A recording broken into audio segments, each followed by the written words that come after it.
삼손의 이야기를 좀 하면서 정말 다음 세대 또한 우리 수련회를 준비하면서 우리가 어떻게 거룩한 하나님의 사람이 될지에 대한 이야기들을 좀 풀어나가려고 합니다. 자, 우리 오늘 제목 말씀을 같이 한번 따라하겠습니다. 거룩한 하나님의 사람이 됩시다. 더 크게요. 거룩한 하나님의 사람이 됩시다. 그렇게 되길 원하시면 큰 소리로 아멘. 아멘. 오늘 말씀을 통하여 그런 은혜가 있기를 주님의 이름으로 축복합니다. 아멘. 오늘 본문은 아주 긴 시간 동안 이 지배당하는 동안 구원을 위해 준비하신 12명의 사사 중 마지막 사사죠. 12번째 사사인 삼손에 대한 이야기들 여러분들과 좀 나누려고 합니다. 특별히 오늘 본문 앞에 13장에 보면요, 삼손의 출생에 대한 이야기가 있어요. 왜 출생에 대한 이야기를 했을까? 이거는 하나님이 그냥 자연스럽게 부부 가운데 아들을 주신 것이 아니라 하나님의 특별한 목적이 있어서 아들을 낳을 수 없는, 아니 자식을 낳을 수 없는 그 부부에게 정말 이 삼손이라는 귀한 사사를 허락하셨다라는 것을 말씀드리고 싶어서 그래요. 그래서 모든 계획의 시작은, 따라합시다, 하나님으로부터 시작됩니다. 믿으시면 아멘. 이번 주에 있을 모든 사역도요, 하나님으로부터 은혜가 시작될 줄 믿습니다. 아멘. 그런 마음으로 오늘 사사의 이야기를 좀 시작하겠습니다. 특별히 오늘 14장 본문을 보면요, 본격적으로 삼손의 이 사사 사역들이 진행되는 것들을 소개하고 있습니다. 하나님 나라를 세우기 위하여 한 사람을 하나님께서 어떻게 준비시켰는가, 그리고 또 어떻게 이루어 가시는지를 오늘 삼손이라는 인물을 통하여 한번 살펴봤으면 좋겠습니다. 다른 성경 내용도 그렇지만요, 특히 사사기는 그 말씀 한 구절, 또한 그 앞뒤에 있는 구절만 가지고는요, 그 뜻을 온전히 이해할 수가 없어요. 왜냐하면 짧게 보이지만요, 거의 한 300년, 400년 정도의 역사를 우리가 보고 있는 거거든요. 그래서 이 앞뒤절에 있는, 다른 성경은 뭐 그렇게 해석될 수 있는 구절도 있습니다. 하지만 사사는요, 반드시 처음부터 끝까지의 하나님의 계획하심이라는 그 본문 안에서 주제 말씀을 계속 우리가 붙들고 그 상황들을 묵상해야 길을 잃어버리지 않고 말씀을 묵상할 수 있어요. 그래서 오늘 특별히 사사기의 핵심 구절이라고 하면 우리 사사기 17장 6절과 21장 25절이 나오는, 다 아실 겁니다. 그때에는 이스라엘의 왕이 없었으므로 사람마다 자기 소견에 옳은 대로 행하였더라라는 큰 줄기. 그러니까 이 시대가 얼마나 악하고 이 시대를 바라보시는 주의 마음이 얼마나 안타까웠는지를 우리가 놓치면요, 그 사건, 옛날 저도 그랬거든요. 막 삼손 하면 너무나 신났어요. 야, 저렇게 위대한 힘센, 저는 삼손같이 돼야겠다. 근데 말씀을 묵상하니까요, 삼손처럼 되기 싫은 거예요. 가장 이 12사사 중에 가장 최악의 사사가 삼손입니다. 그러니까 어렸을 때는요, 힘센 삼손, 막 사람들을 그 뼈 하나로 막 몇천 명 죽이는 그런 삼손의 이야기가 아니라, 하나님이 삼손을 만드셨고 기르셨고 하나님의 영을 부으셔서 하나님의 사사로 세웠건만, 그는 오매불망 한 여자들, 블레셋 여자, 이방 여자들을 쫓아다니면서 하나님의 일을 방해했던, 하나님의 일을 그르쳤던 정말 안 좋은 케이스 중에 하나가 바로 이 삼손에 대한 이야기라는 거예요. 그래서 오늘 이 말씀을 통해서 정말 우리가 이 시대에 하나님이 찾으시는 거룩한 삶이 되기 위해서 어떤 것을 붙잡아야 될 것인가, 또 어떤 것을 우리가 내려놔야 될 것인가를 우리가 말씀을 통해서 살펴봤으면 좋겠습니다. 사사기 1장 1절 한번 띄워주실래요? 사사기 1장 1절 한번 같이 한번 읽어볼까요? 시작.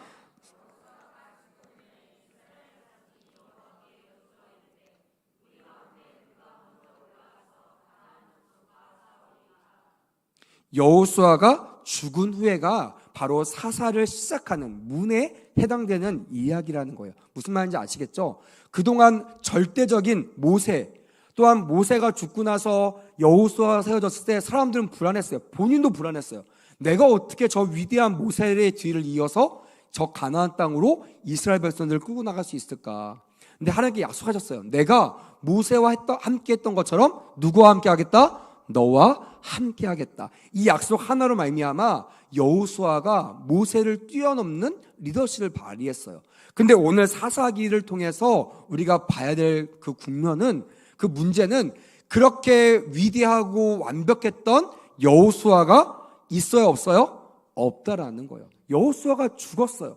이미 가나안 땅에 들어가서 가나안 땅을 정복하고 다스리는, 이제 누리며 사는 그 상황 속에서 절대적으로 믿었던, 신뢰했던 리더가 사라진 거예요.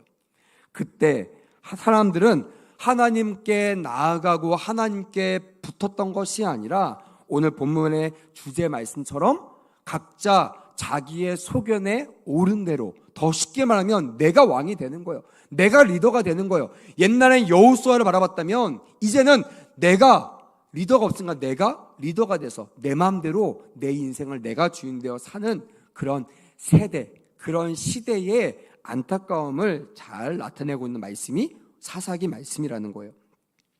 그래서 이 사사기 2장 6절과 16장이 사사기의 가장 중심적인 내용인데, 왜냐하면 이때가 사사들이 활동했던 내용들이 다 기록되어 있거든요.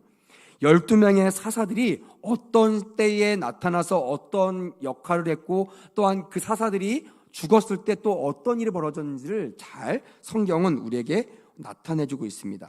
여기에는 특별한 패턴이 있으면 다 아실 거예요. 이스라엘 백성이 사사가 있을 때는요, 하나님을 경외합니다. 하나님을 섬깁니다. 하지만 사사가 죽은 후에는 하나님을 떠나고 내가 주인 되어서 범죄하는 세상을 살게 돼요. 하나님은 그들을 그냥 내버려두지 않으시죠. 왜? 원하지 않으니까요. 그래서 이방 민족이나 여러 사람들을 통해서 이들을 치십니다. 이들을 괴롭게 해요. 그래서 이들이 고통을 당하면서 그제서야 하나님께 회개하고 돌아올 때 하나님은 그것을 해결하기 위해서 누굴 보내신다고요? 사사를 보내신다는 거예요. 앞에 사사가 죽었으니 그 사사는 올 수 없잖아요. 새롭게 준비된 사사.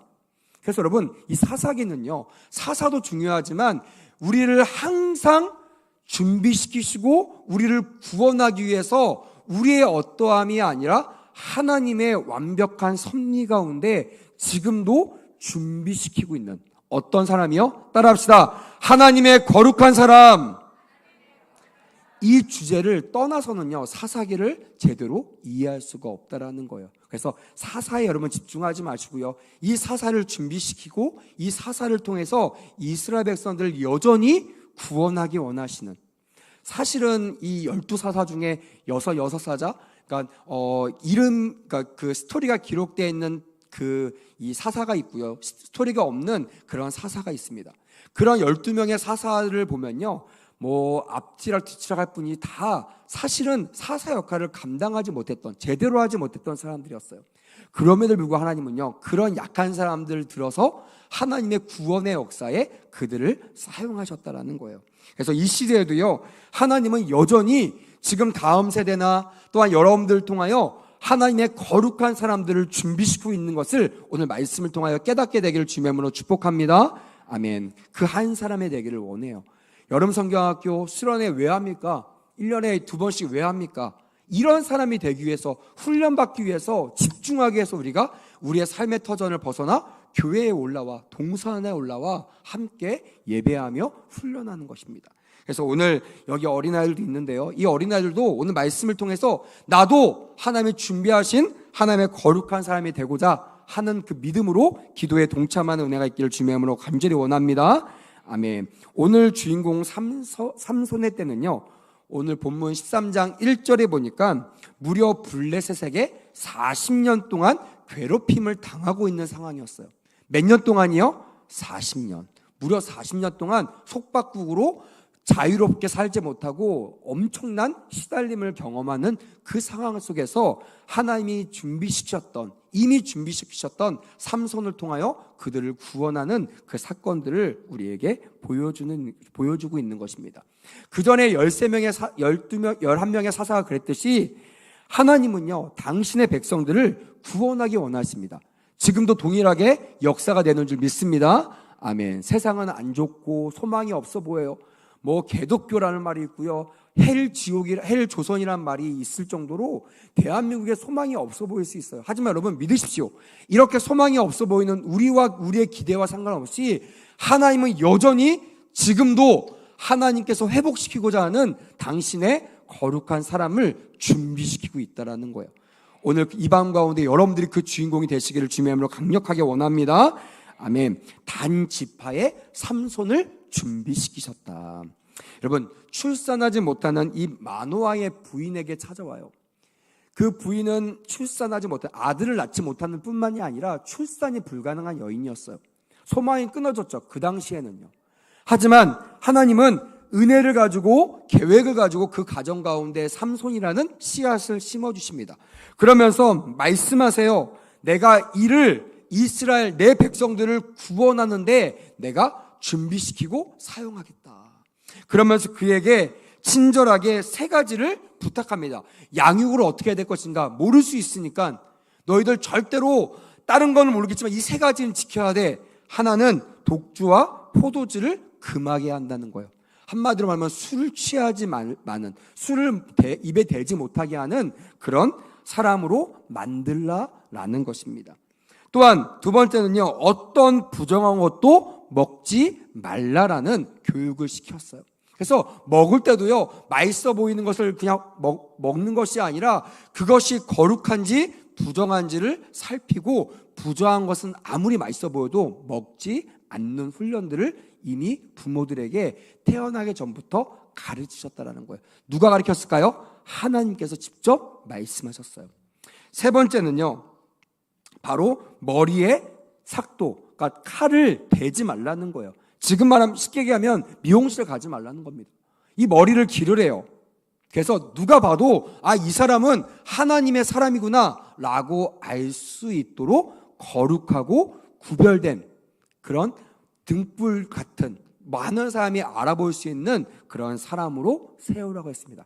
혹시 여러분 중학교 학생들 이 삼손이 왜 이런 사람 또 이런 사람을 뭐라고 부르는지 아세요? 세 단어로 뭐라고 하죠? 따라합시다. 나실인. 그래서 나실인으로 이 삼손을 세우시고 준비하셨다라는 거예요. 13장 24절 25절에 보니까 그 아이가 자라매 여호와께서 그에게 복을 주시더니 소라와 에스디올 사이 이 마하네단에서 여호와의 영이 그를 움직이기 시작하셨더라라고 기록되어 있어요. 그 말은 잘은 모르지만 잘 구쳐 나오지 않지만 이 사실을 보면요, 그래도 제법 잘 이 아이를 길렀던 것 같아요. 이도 특별하게 탈나지 않고 어긋나지 않고 나신으로서 거룩하게 그렇게 자라났기 때문에 하나님께서 그에게 뭘 줬다고요? 복을 줬다라는 거예요. 따라합시다. 하나님, 나에게도 거룩한 복을 주시옵소서. 이렇게 담대하게 구하기를 원합니다. 아멘. 그럼 우리가 나실인처럼 거룩한 사람이 돼야 돼요. 그래야 담력을 가지고 하나님 앞에 구할 수 있습니다. 아무나 구할 수 있는 것이 아니에요. 그래서 여러분 이런 사람이 되었으면 좋겠고요. 이런 구함에 하나님께서 응답하셨고, 성경에 보니까 여호와의 영이, 신약에는 이걸 뭐라고 표현하냐면 성령이라고 되어 있어요. 여호와의 영, 성령이 그를 움직이기 시작하셨더라라고 되어 있어요. 옛날에는 부모님 말씀에 따라 움직였다면 이제는 성령이 나에게 말씀하시는 그 소리를 듣고 내가 움직이는 사람이 되었다라는 거예요. 바로 성령의 사람, 하나님의 음성을 듣는 사람이 되었다라는 거예요. 저는 여러분 이 시대에 이런 사람들이 많이 나왔으면 좋겠습니다. 할렐루야. 이번 여름 수련회와 여름 성경학교를 통하여 다음 세대들이 하나님을 모르는 다른 세대가 아니라 우리처럼, 어른들처럼, 선조들처럼 하나님의 음성을 듣고 그 말씀에 목숨 걸고 나가는 그런 하나님의 거룩한 세대가 되기를 다시 한번 강조하며 축복합니다. 아멘. 자, 근데 이런 마음으로 아이를 자랐고요. 아빠와 엄마가 이런 마음으로 삼손이라는 이름을 지어줬다라는 거예요. 여러분, 삼손이 무슨 뜻인지 아십니까? 작은 태양이라는 뜻입니다. 작은 태양. 여러분, 우리가 태양이 없이 살 수 있을까요? 살 수 없어요. 하나님께서 그 이름을 주실 때 우리 백성이 네가 없으면 살 수 없는 것처럼, 너가 없으면 구원을 못 받는 것처럼 너를 통하여 내가 생명을 주겠다고 약속했어요. 근데 여러분, 햇볕이 돌면서 한 군데에 멈춰 있다고 생각했어요. 해보세요. 대한민국에 한 10시간 동안 머물렀다고 생각해보세요. 대한민국 어떻게 되겠어요? 불타 죽죠. 지금보다 더 열대와 밤에 잠 못 잡니다. 에어컨 틀어도요 도저히 잘 수 없는 상황이 될 겁니다. 바로 이 태양은 너무나 귀하지만 이 태양을 잘못 사용하면 이것이 화가 될 수 있다라는 이중적인 의미가 그의 이름 가운데 새겨져 있다라는 거예요. 근데 본문 시작하면서부터 이 13장 14장에 보니까 이 삼손이 시작부터 약간 삐그덕거려요.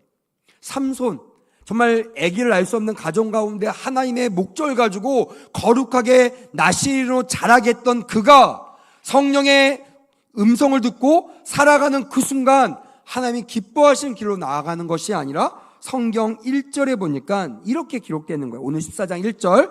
자, 제가 읽어드리겠습니다. 삼손이 딥나에 내려가서 거기서 블레셋 사람의 딸들 중에서 한 여자를 보고라고 너무나 명쾌하게 기록되어 있는 거예요. 여러분, 삼손이 어디로 내려갔다고요? 딥나라를 내려갔다는 겁니다. 그럼 딥나가 어떤 곳입니까? 딥나세라라고 우리가 알려져 있는 이 땅은요, 가스산 북쪽에 머물러 있는 그런 땅입니다. 이 땅은 여호수아, 그러니까 이 사사기가 시작되기 전에 사사기가 시작되면서 죽었던 여호수아와 관련된 땅이에요. 여호수아 19장 20장에 보니까 여호수아에 의해서 단 지파에게 분배된 땅입니다. 그러니까 여호수아가 특별하게 하나님께 받은 땅, 분배받은 땅이 바로 딥낫이라는 땅이라는 것이에요. 또한 두 번째 24장 30절 보니까 여호수아가 장사된 땅이 어디라고요? 딥낫이라는 땅이라는 것이에요. 근데 그렇게 의미 있는 땅, 그렇게 전통이 있는 땅, 그렇게 이스라엘의 위대한 지도자가 머물러 있는 그 땅을 얼마 안 돼서 블레셋에게 빼앗기는 그런 상황을 마주대하게 됐다라는 거예요. 다시 말하면 지금은 하나님의 땅이에요? 이방인의 땅이에요? 이방인의 땅이에요. 가슴 아픈 땅이에요. 근데 그 땅에 누가 내려갔다고요? 삼손이 내려갔습니다. 기대가 됐어요. 삼손이 하나님의 일을 위해서 그 땅을 정탐하거나 그 땅을 알아보기 위해서 갔을까요? 아니죠. 산산조각 납니다. 바로 뒤에 나오잖아요. 거기서 왜 갔냐면 블레셋 사람의 딸들 중에 한 여자를 보라고 간 것이에요. 그리고 거기에서 내 눈에 지금으로 하면 완전히 꽂히는 그런 사건이 일어납니다. 하나님께서 그렇게 거룩하게 특별한 인물을 가지고 만드시고 계획하시고 하나님의 명령을 따라 그 딥낫에 내려갔을 수도 있어요. 근데 이 사사 삼손은요, 하나님의 뜻과는 전혀 다르게 어디에 꽂혀 있어요? 블레셋 여인에게 마음을 꽂히고 마음을 빼앗겼다라는 거예요. 이것이 나시인으로서 아마도 여기도 그런 분이 있을 수 있어요. 모쏠 같은, 여자를 만나보지 않았던 모쏠 같은 삼손에게 있어서 그 이방 여인들은요 너무나 현란하고 너무나 이쁜 사람들이었을 거예요. 그 당시 상황을 보니까 이스라엘 백성들이 가나안 땅 들어오기 전에는요 절대로 이방인들과 섞이는 것들을 가장 죄악시 여겼습니다. 목숨을 걸고 이방인들과 섞이지 않으려고 했어요. 근데 여호수아가 죽고 그들이 이방민들과 싸우다 보니까요 하나의 결론에 도달했습니다. 여기에서 평화를 지키기 위하여 내가 이방인들과 친하게 지내야겠다. 더 이상 전쟁하는 것이 아니라 섞여 지내야겠다. 오르락 내리락 하는 거예요. 왔다 갔다 하는 거예요. 이제 소통하는 거예요. 친구를 사귀는 겁니다. 옛날에는요 친구가 안 돼. 절대로 블레셋 친구 만날 수 없어. 결혼할 수 없어. 그랬던 그 민족이 이제 그 딸들과 결혼하는 일이 너무나 다반사가 된 거예요.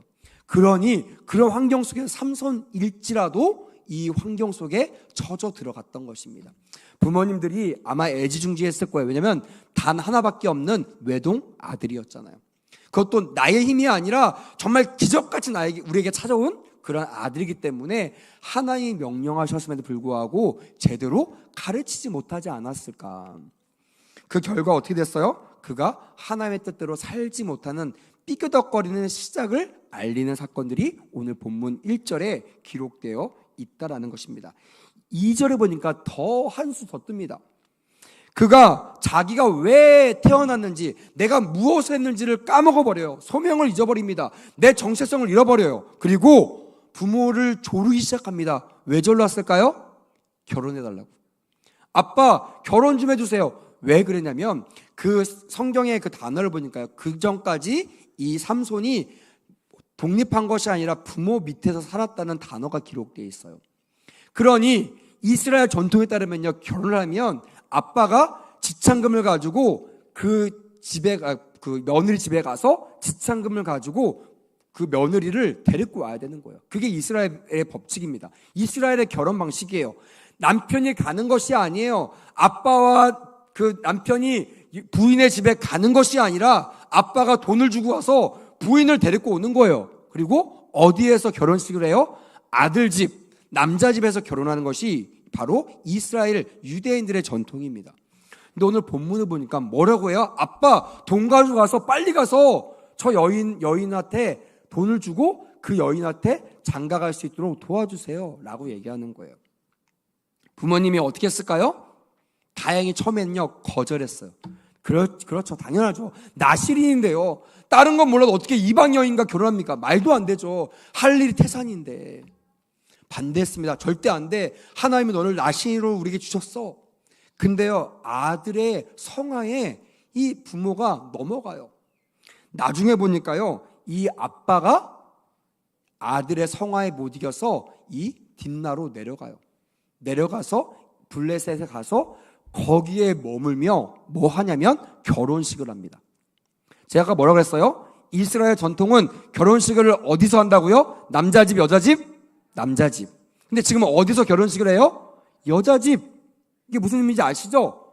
그들이 이스라엘 전통에 따라 결혼한 것이 아니라 블레셋, 이방인의 전통에 따라서 결혼식을 했다라는 거예요. 그냥 이방인을 맞이하는 것이 아니라 아예 내가 내 전통성, 내 정체성을 버리고 이방인들처럼 살았다라는 거예요. 어저께 우리 청년들과 나누면서 청년들이 그러더라고요. 목사님, 여기 4절에 보니까요, 이것이 다 하나님께서 계획하신 거 아니에요? 라고 얘기하더라고요. 한번 볼까요? 한번 4절 말씀 한번 같이 읽어봅시다. 왜 청년들이 이런 얘기 했는지를 잘 이해할 수 있을 것입니다. 시작! 그때에 블레셋 사람이 이스라엘을 다스린 까닭에 삼손이 틈을 타서 블레셋 사람을 치려 함이었으나 그의 부모는 이 일이 여호와께로부터 나온 것인 줄을 알지 못하였더라 라고 되어 있어요. 그러니까 이 말씀만 보면요, 어떻게 보면 하나님께서 이스라엘을 구원하기 위하여 이 삼손에게 이방 여인과 결혼하라고 계획하신 것처럼 느껴질 수 있는 거예요. 해석할 수 있는 거예요. 여러분들 그렇게 마음에 와닿는 분이 계십니까? 제가 설명했는데 어저께 청년들이 받아들이지를 못하더라고요. 목사님 약간 이상한데요? 이거 다 하나님께서 하신 거예요. 만약 여러분 이게 진짜라면요, 이게 이렇게 하는 게 역사하신다면요, 만약 여러분들 지나가다가 하나님, 저에게 좀 돈이 필요한데 복권 사서 당첨되게 해주세요. 이게 별로 좋은 방법은 아니지만 하나님께서 원하신다면 또 내가 이거 당첨되면 입 딱 삭겠어요? 내가 10의 1조를 하나님께 드릴게요. 50만 원 드릴게요. 500만 원 당첨되면. 이거 하나님께서 좋은 일이니까 이루게 해주세요. 하나님께서 당첨시켜 주는 거와 똑같은 거예요. 땅 투기하는데요, 남들 나쁘게 해가지고 그 사람들 통해서 만약에 어떤 일을 해가지고 그 사람들이 폭삭 망해요. 나중에 그 사람들을 구원하면서 손을 내밀면서 조건으로 예수 믿게 그런 조건을 냅니다. 아니면 불신결혼, 이런 것들이 정당화될 수 있다는 거예요. 여러분, 이것을 이해하려면요, 이 말씀 앞뒤절만 보면 안 됩니다. 아까도 얘기했지만 사사기 전체로는 말씀, 왕이 없으므로 자기의 소견에 어떤 대로? 옳은 대로 살았더라. 그리고요, 이 말씀을 해석하기 위해서는요, 여러 학자들과 여러 설교자들 말씀도 듣고 연구한 바에 의하면 어떤 것이 복음적이냐, 어떤 것이 성경적이냐, 그거는 이 일을 하나님께서 지시하신 것이 아니라 원래 이 삼손을 만드실 때부터 뭘 목적으로 만드셨다고요? 이스라엘 백성들을 구원하기를 원하여 삼손을 만드신 거예요. 없어야 될 삼손, 만들어지지 않아야 될 삼손을 하나님께서 계획하시고 탄생케 하신 거예요. 그 전체적인 그 큰 섭리와 그 예정 가운데 하나님께서 이 일을, 물론 하나님의 뜻을 따라 부모들이나 절대 반대, 불신결 절대 안 돼 해가지고 이방인하고 결혼하지 않은 상태에서 이 삼손이 이방인들 가운데 이스라엘 백성을 구원하는 일이 불가능했을까요? 가능했을 겁니다.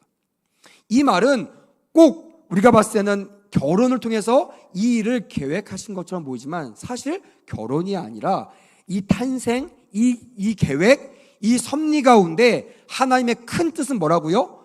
이들이 하는 모든 것들이 이스라엘 백성들을 구원하기 위함이라는 그 대전제가 깔려 있다라는 거예요. 근데 여러분 너무 놀라운 게 뭐냐면 내가 하나님이라면요 이런 삼성 안 씁니다. 말도 안 되잖아요. 내가 너를 만들었고 내가 너를 준비시켰고 내 영을 부어가 너를 움직이고 있는데 네가 네 멋대로 살아? 네가 주인 되어 네 멋대로 살아? 네가 반했다고 네가 여기 보면 이 반했다라는 말, 좋았다라는 말이 단어가 바로 옳다라는 단어가 있어요. 그 뜻이 있습니다. 그러니까 우리가 반하면요 다 옳아 보이잖아요. 막 콧구멍이 커도 좋아 보이고요. 막 코를 골아도 좋아 보이고 다 그거 하잖아요. 눈에 그 뭐라고 하죠? 뭐가 낀다고 하죠? 아무튼 콩깍지가 끼우면 다 좋아 보이잖아요. 근데 그 벗겨지면 어떻게 돼요? 옛날에는 좋았는데 옳았는데 지금 그게 막 꼴 보기 싫은 거예요. 옛날에 코 고는 소리가 아름다운 소리 들렸는데 이제는 너무나 싫은 그 목소리가 되는 거예요. 왜요? 절대적인 진리가 아니니까. 거기에 속아 넘어가는 거예요. 거기에 미혹당하는 거예요. 그렇게 하나님의 음성을 따라 나갔다면 이 마노아라는 아빠도 절대 불신견을 막았을 거고요. 이 삼손도 딥나에 내려갔지만 거기에서 블레셋 딸들에게 반하고 그들에게 불신견을 하고 맞먹는 것이 아니라 그들 가운데 어떻게든지 하나님의 계획대로 내 백성을 구출해낼 거를 연구하고 계획 세우지 않았을까. 저 같으면 그런 사람 안 씁니다. 근데 너무 놀라운 건 뭐냐면요, 이 사사기를 통해서 하나님께서 말씀하시는 거는 제가 얘기했죠. 이 사사들이 제대된 사사가 있었다고 없었다고요? 없었습니다. 마음에 드는 사사가 하나도 없었어요. 근데 너무나 놀라운 게 그런 사사일지라도요 하나님은 그런 사사를 통하여 따라합시다. 하나님의 백성을 더 크게 구원하셨다. 이것이 너무나 귀한 거예요. 무슨 뜻이냐면 우리의 어떠함이 아니에요. 우리가 잘났고 우리가 예배를 잘 드리고 우리가 충성돼서가 아니라 하나님의 열심으로 인하여 나를 구원하고자 하는 그 하나님의 열정을 인하여 우리가 구원받게 되었다라는 거예요. 할렐루야. 이것이 우리에게 은혜가 되어야 될 줄 믿습니다. 아멘. 사사기는요 우리가 어떻게 해서 구원을 받았다는 것이 아니라 구원받을 수 없는 존재들이 하나님의 열정, 하나님의 컴패션, 하나님의 긍휼하심을 통하여 우리를 구원하셨다라는 것이 주된 주제라는 거예요. 지금도 동일하게 역사가 이루어지고 있는 것을 믿으시길 주님의 이름으로 축복합니다. 아멘. 소망이 없어 보이잖아요. 하지만 바라보세요. 믿으세요. 믿음의 눈을 들어 바라보시면 주님께서 지금도 하나님의 거룩한 사람들을 준비시키고 있는 것을 깨닫게 되기를 원합니다. 아멘. 그렇다면 제가 정말 여러분들에게 권하고 싶은 세 가지를 말씀드리고 오늘 말씀 마무리하려고 합니다. 다음 세대 여름성경학교와 수련을 준비하는 교사들과 학생들과 또한 이들을 중보하는 우리들은 어떤 마음으로 그들을 위해서 기도해야 될까요? 첫째, 따라합시다. 끝까지 하나님만 바라봐야 됩니다. 우리가 누구를 바라보는가, 어떤 걸 바라보는 것은요 성경적으로 너무나 중요합니다. 그래서 주님께서 말씀하셨죠. 오직 주만 어떻게 하라고요? 바라봐라. 그러면 이것이 믿음이에요. 그것이 믿음입니다. 믿으시면 아멘.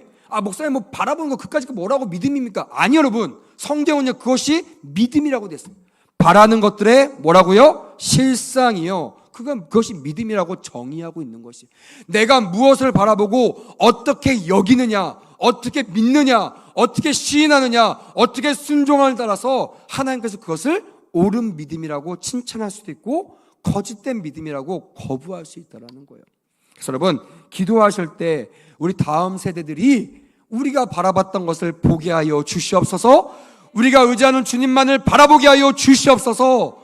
세상을 따라가는 것이 아니라 세상의 좋은 것들, 블레셋의 여인에게 마음을 뺏기는 것이 아니라 그들을 바라보는 것이 아니라 절대자 하나님만 바라보는 여름성경학교 수련하게 될 수 있도록 기도하시는 은혜가 있기를 주님의 이름으로 강력하게 원합니다. 아멘. 둘째로 따라합시다. 믿음의 말씀을 듣고 순종해야 합니다.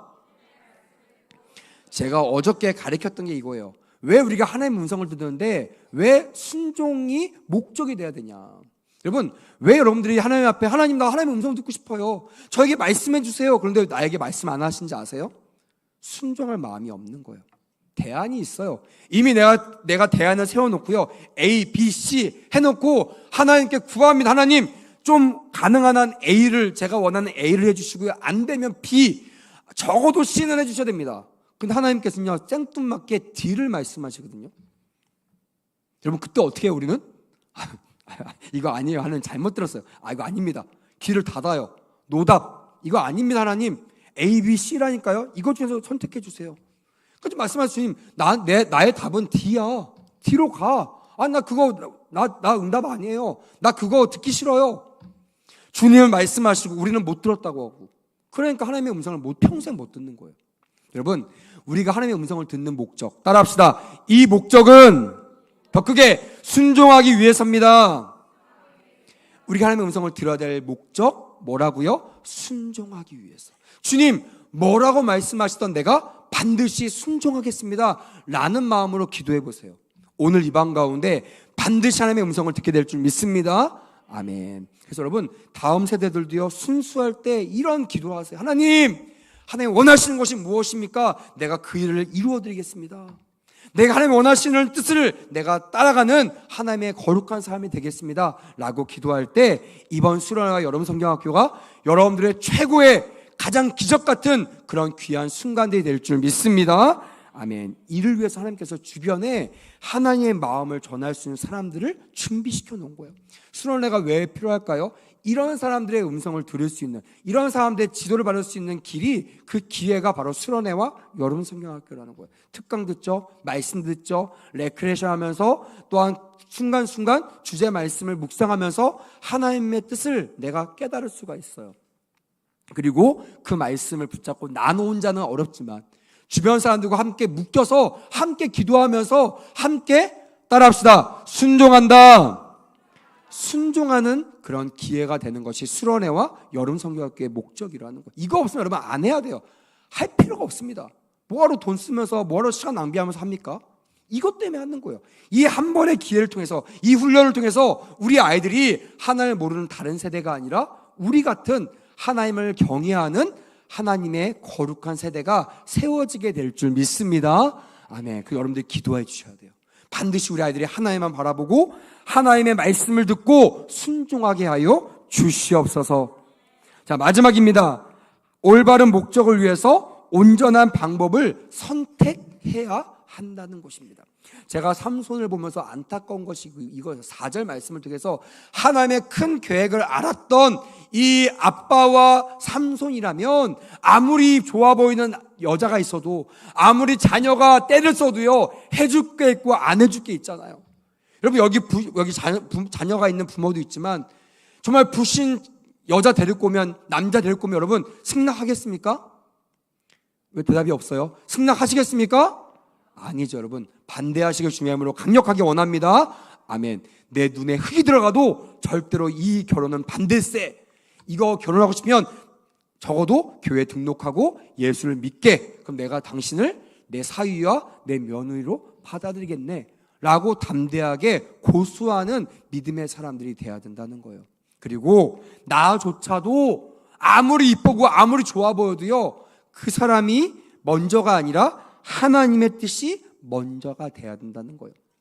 여러분, 물론 블레셋 가는 게 하나님의 뜻이었어요. 그 가운데 가서 하나님의 백성들을, 이스라엘 백성을 구원해내는 게 사사였던 삼손의 목적이었습니다. 여러분, 그렇다고 해서 이 불신결혼이 합당화될 수 있을까요? 불신결혼이 정말 하나님께서 원하시는 방법일까요? 아닙니다, 여러분. 그래서 여러분, 저는 물론 여러분들 가운데 불신결혼하는 사람도 있어요. 불신결혼이 또 좋다고 하는 사람도 있어요. 저도 청년들 사역하면서 불신결혼을 원하는 에게 저는 분명히 얘기합니다. 너 이거 평생 너의 십자가가 돼야 돼. 평생 이거를 짊어질, 그리고 평생 승리할 그런 각오와 자신감이 있을 때 이 불신결혼 시도할 필요가 있고, 그거 자신 없으면 때려쳐. 주변을 둘러봐. 이 아빠처럼 둘러보면 얼마나 거룩하고 이쁘고 좋은 사람 많은데, 하필이면 예수 안 믿는 사람 데리고 와가지고 이렇게 씨름할 필요가 없다라는 거예요. 그래서 여러분, 수련회를 통해서, 특별히 청년들 수련회를 통해서 좋은 남자 여자 만나시길 축복합니다. 할렐루야. 더 크게 아멘. 아멘. 저만 기도하나요?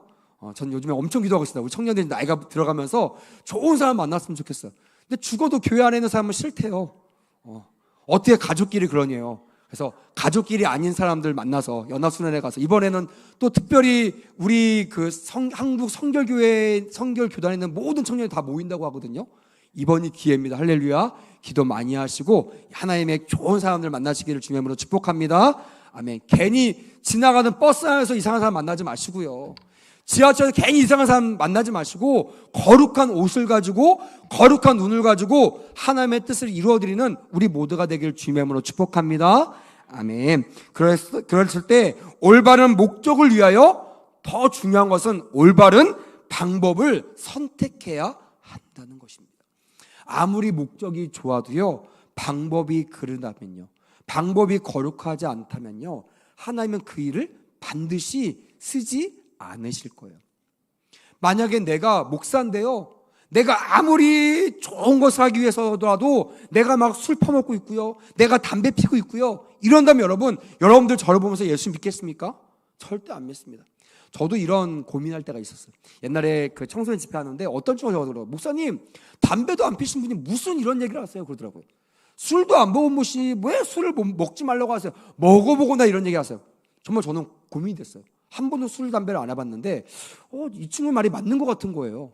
그래 내가 술을 먹어보고 이게 나쁜 것을 깨닫고 내가 청소년들한테 술 먹지 마 라고 하는 걸 더 먹혀들지 않을까? 살짝 고민한 적이 있어요. 근데 하나님께서 그거 아니야, 거룩해져. 할렐루야. 그래서 여러분 나중에는요, 이것이 어디가 어디요 써먹을 수 있는 무기가 됩니다. 할렐루야. 제가 만나면 그럽니다. 나는 너희들보다 더 나은 것이 있는데 그게 뭐냐면 내 안에 니코틴하고 알코올을 한 번도 받아들인 적이 없어. 애들이요 막 꾹뻑해요. 우와, 대단하시네요. 정말 대단하십니다. 그러니까 그 말이 먹혀 들어가는 거야. 이런 삶을 살았기 때문에 너도 거룩하라라는 말이 먹혀 들어가는 거예요. 여러분, 그래서 주여정들은요 거룩해야 됩니다. 그래서 리더들은요 거룩해야 돼요. 왜요? 아무리 목적이 좋아도요, 방법이 거룩하지 않으면 하나님께 영광을 올려드릴 수 없는 거예요. 전도하고 싶어서요 술자리에 가시는 분들 계실 거예요. 전도하고 싶어서 나쁜 짓 하는 분들 계세요. 전도하고 싶어서요 미친 척하고 노는 청년들이 있습니다. 여러분, 그러지 마십시오. 하나님께 원하지 않으세요. 절제가 필요하고요, 같이 놀아도요 그 안에서 거룩을 잃어버리지 않는 방법을 선택해야 삼손처럼 마지막에 수치를 당하지 않게 된다는 거예요. 물론 우리는 마지막에 그가 회개하고 많은 블레 사람들을 죽였습니다. 기둥을 막 뽑아가지고 죽였어요. 근데 여러분, 그의 최후가 어땠죠? 그 최후를 닮고 싶은 사람 있나요? 눈알이 뽑혀요. 저주와 수치를 당합니다. 하나님이 살아계시면 내가 너 같은 사람 보면서 내가 하나님 믿겠냐? 하나님께 막 모든 저주와 비난이 하나님께 돌아갑니다. 하나님이 세운 사람이기 때문에 그래요. 그래서 여러분, 교회와 하나님의 사람은요 반드시 목적도 거룩해야 되고, 따라합시다. 방법도 거룩해야 된다. 가장 좋은 방법은요 예배와 기도예요. 그리 아니하실지라도 기도함으로 주님의 말씀에 순종하며 나갈 때 반드시 하나님께서 이 시대의 거룩한 사람으로 우리를 사용하게 될 줄 믿습니다. 아멘. 말씀을 맺겠습니다. 여러분, 하나님은요 사사시대처럼 하나님을 무시하고 자신이 주인되어 내 멋대로 살아가는 이 폐역한 세대 가운데 여전히 하나님의 공의와 정의로 하나님을 높여드릴 수 있는 거룩한 사람을 찾으시는 것을 믿으시길 바랍니다. 아멘. 이것을 위한 예배라면, 이것을 위한 수련회라면, 이것을 위한 여름 성경학교라면 반드시 그 모든 예배와 수련회와 여름 성경을 통하여 하나님의 거룩한 거룩한 통로들이 세워지게 될 줄 믿습니다. 아멘. 그리고 그 세대들을 통하여 하나님께서 여전히 하나님의 공의와 영광을 나타내는 그런 놀라운 역사가 우리 가운데 있게 될 줄 믿습니다.